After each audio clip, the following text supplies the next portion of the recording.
Pending DL అడుగుతా ఉన్నారు. అంటే అసలు యాక్చువల్ గత ప్రభుత్వం డిఎల్ ని పెండింగ్ లో పెట్టింది. ఇప్పుడు ఆల్రెడీ ఏదైతే సంబంధం మీరు కానిస్టేబుల్ కొంతమందికి సంబంధించిన దానికి సంబంధించినవి ఆల్రెడీ 12-13 జిల్లాలకు ఏదో ఆల్రెడీ వచ్చిందన్న.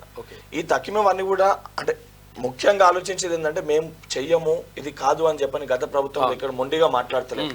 చాలా స్పష్టంగా సరే 2-3 సమస్యలు ఏమన్నా ఉన్నా ఇది మన ప్రభుత్వం, ప్రజా ప్రభుత్వం, మనం ఏర్పరచుకున్న ప్రభుత్వం. మీరు నేను విద్యార్థులు యువకులు అందరు కలుస్తారు ఈ రోజు ఈ స్థాయిలో ఉన్నాం మనం. సో ఏ సమస్య ఉన్నా ప్రభుత్వ దృష్టికి తీసుకోవడానికి మంత్రులు నేరుగా ముఖ్యమంత్రి గారు, నేను గాని ఇప్పుడు మల్లన్న గారు గాని, ఇప్పుడు నేను మొన్న ఒకరిని ఇప్పుడు ఎమ్మెల్సీ ఉన్నారు, రేపు పొద్దున వారు ఎమ్మెల్సీగా అవుతారు. మేమందరం అందుబాటులో ఉన్నాము. అండ్ ఇంకోటి ఎక్కడైనా సమస్య ఉందంటే గత ప్రభుత్వంలో వెళ్ళడానికి భయపడుతుండే. నేను ఎమ్మెల్సీ అయినాక నేను ఉస్మానియా యూనివర్సిటీకి పోయి సమస్యలు ఏందని అడిగి తెలుసుకున్నాను. చిక్కడపల్లి సెంట్రల్ లైబ్రరీకి ఇదే జియో 46 ఏదైతే మా సోదరులు నా పైన మాట్లాడిన వెళ్ళి తిట్లు కూడా విన్నాను.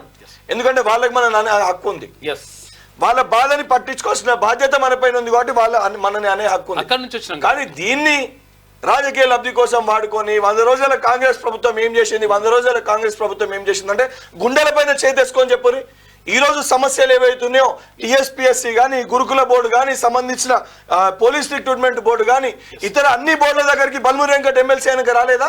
ఏ సమస్యని పరిష్కరించలేదా? ఏ సమస్యని పట్టించుకోలేదా? ఏ సమస్య పైన మాట్లాడలేదా?